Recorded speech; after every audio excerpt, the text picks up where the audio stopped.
Olá pessoal aí do Salesiano Dom Bosco, e aí vamos lá para aquelas dicas, né? Para vocês fazerem aí o teste de vocês e se saírem, né, muito bem aí com a prova de história, né? Então, como a gente estava, a prova vai cair o conteúdo do capítulo 4 e como eu tenho falado para vocês, nós vamos trabalhar alguns aspectos sociais, né? Alguns tipos de sociedade, dentre elas a sociedade medieval. Sociedade medieval, na Alta Idade Média, a gente discutiu a sociedade feudal. Lembrando a vocês que a sociedade feudal ela é formada por relações de dependências, né? Sociedade rural, estamental, certo? E sem mobilidade social. Ela é dividida em clero, não é? O topo da pirâmide, nobres e servos e vilões, tá? Os que oram, os que combatem e os que trabalham, tá? Lembrando que isso tem a ver com toda a estrutura do feudo, né? A sociedade feudal tinha como característica moeda pouco utilizada, comércio à base de trocas, sociedade rural e estamental, como eu falei, utilização da mão de obra servil, poder político descentralizado, domínio ideológico da igreja, certo? E o feudo era dividido em três partes, né? Manso senhorial, manso servil, manso comunal. Lembrando que o manso senhorial era o lugar de uso exclusivo do senhor, onde tinha o castelo, as melhores terras. O manso servil, o uso dos servos, onde tinha os lotes, né? A gleba onde os servos trabalhavam e moravam. E o manso comunal, de uso comum dos dois, né? Tanto do servo como do senhor, usava essa parte que você tinha ali, ó, os bosques, os pastos, a água e etc. Tá? Então, na sociedade feudal, sociedade de dependência. E aí, a primeira relação de dependência é a relação de suzerania e vassalagem. Tá? Um vai ser o suzerano, o outro vai ser o vassalo. Lembrando que a palavra feudalismo vem de feudum, que é geralmente um benefício que alguém cede para o outro, que normalmente é a terra, tá? E a relação suzerania e vassalagem é um que vai ser, aquele que vai ser vassalo é o que recebe o benefício, e o que vai ser suzerano é o que entrega o benefício. Então, lembrando que essa era feito a partir de uma relação, de uma cerimônia pública chamada de homenagem, certo? Que aí implicava em gesto de mão, juramento de fidelidade, o beijo e a investidura. Nesse processo, o vassalo ele tem uma série de obrigações para com o senhor, né, para com o suzerano, que é a obrigação militar, a obrigação financeira e a obrigação de concílio ou de conselho, tá certo? Bom, a outra relação é a relação de exploração entre senhor e servos. E aí os servos eram explorados pelo senhor e deveria pagar uma série de impostos, uma série de tributos, como a covéia, que era o imposto pago, com dias de trabalho nos domínios do senhor, a talha, que era o imposto pago pelo uso da terra com parte da produção agrícola, em torno de 50%, as banalidades, que era o imposto pago pelo uso das ferramentas e instalações do senhor, o dízimo, que era 10% de tudo que se produzia para a igreja, a mão morta, que era o imposto pago pela herança, né, quando o servo assumiu o lugar do pai, e assim por diante. Pagava-se vários tributos, vários impostos. Tá? Essa é um resumo, né, bem rápido, bem sucinto da sociedade medieval. Né? E aí vem a parte da Baixa Idade Média. Né? A Baixa Idade Média é marcada pela crise do feudalismo e ascensão, né, desenvolvimento do capitalismo.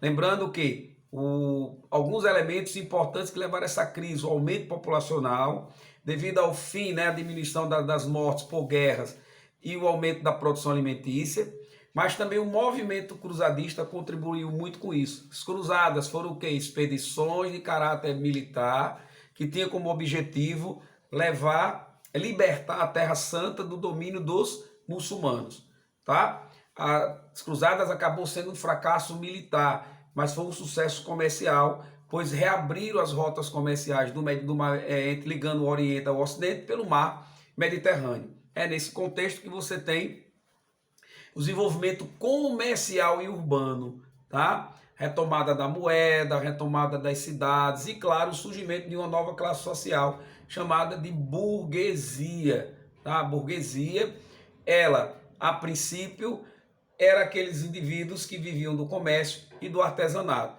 Lembrando que burguesia, a palavra vem de Burgos, né? Da cidade murada, da cidade fortificada, tá? Depois, com o tempo, a burguesia passou a ser denominada aqueles que eram os donos dos meios de produção, ok? Outra coisa, nesse contexto a gente tem entre os séculos 18 e 19 a sociedade de corte, tá? A sociedade de corte era a sociedade dos nobres, né, que desenvolvem um estilo de vida para diferenciar dos camponeses. Né? Por exemplo, a etiqueta, o comportamento à mesa, as danças, as roupas, que eram elementos visíveis de diferenciação social. Não esqueça isso. E para a gente fechar, também é bom lembrar a sociedade de classe.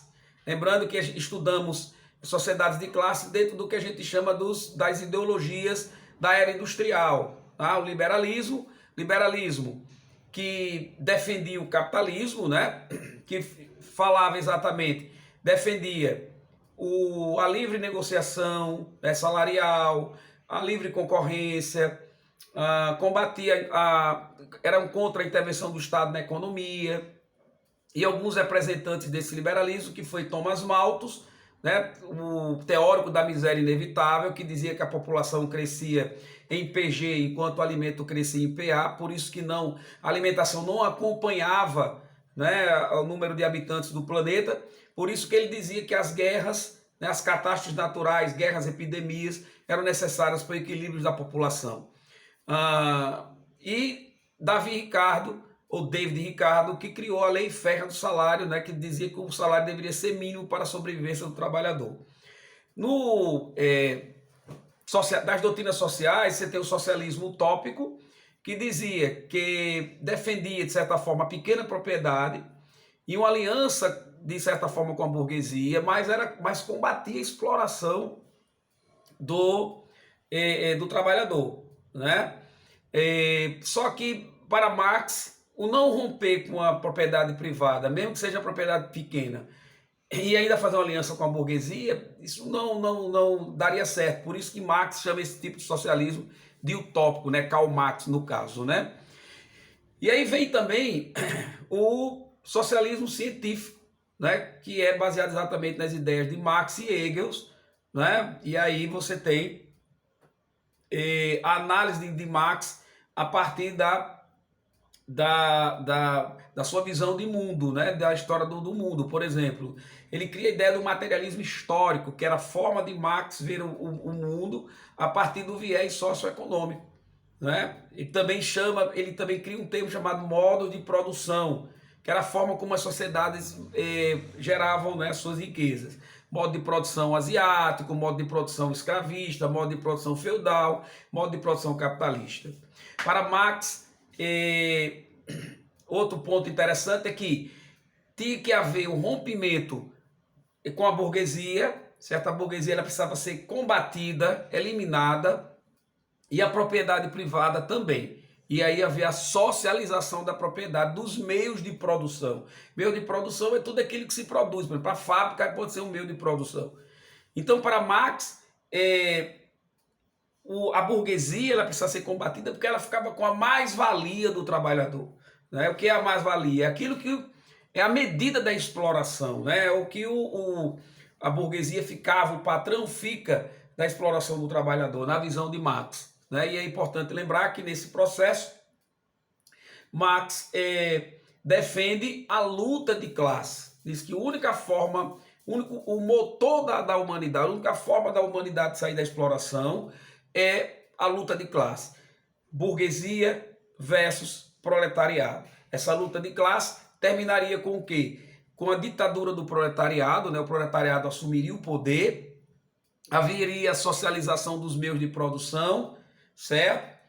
aí a planificação da economia, ainda com a presença do Estado, até chegar ao ápice, né, a sociedade ideal para Marx, que era a sociedade comunista, que aí na sociedade comunista você teria a supressão do Estado, e aí não haveria mais a ideia de alguém explorando outra pessoa.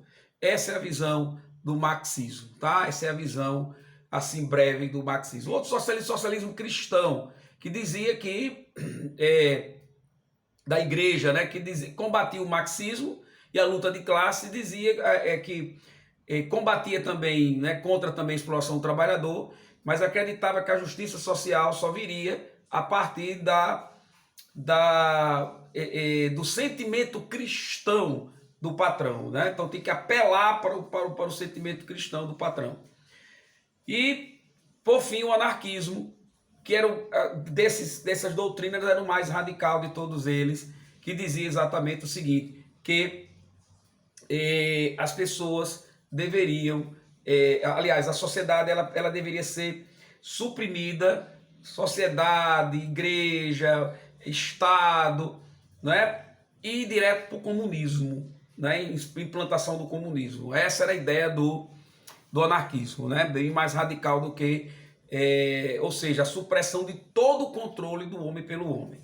Tá? E por fim, lembrando as sociedades indígenas, não é muito fácil, né? Como característica eles eram seminômades, iam da caça, da coleta de frutos e raízes, da pesca, da agricultura de subsistência, principalmente da cultura da mandioca, eram politeístas, adoravam vários deuses, algumas tribos alguns grupos praticavam rituais de antropofagia, que tinha a ver com a questão religiosa, né? Porque ao devorar o outro lá, ele adquiria as qualidades, né? Lembrando que tudo isso vai estar aí na avaliação de vocês. Valeu, galera, espero que eu tenha ajudado nesse breve vídeo para vocês. Um grande abraço e uma boa avaliação para vocês. Valeu! Boa abraço aí para o seu Euclides.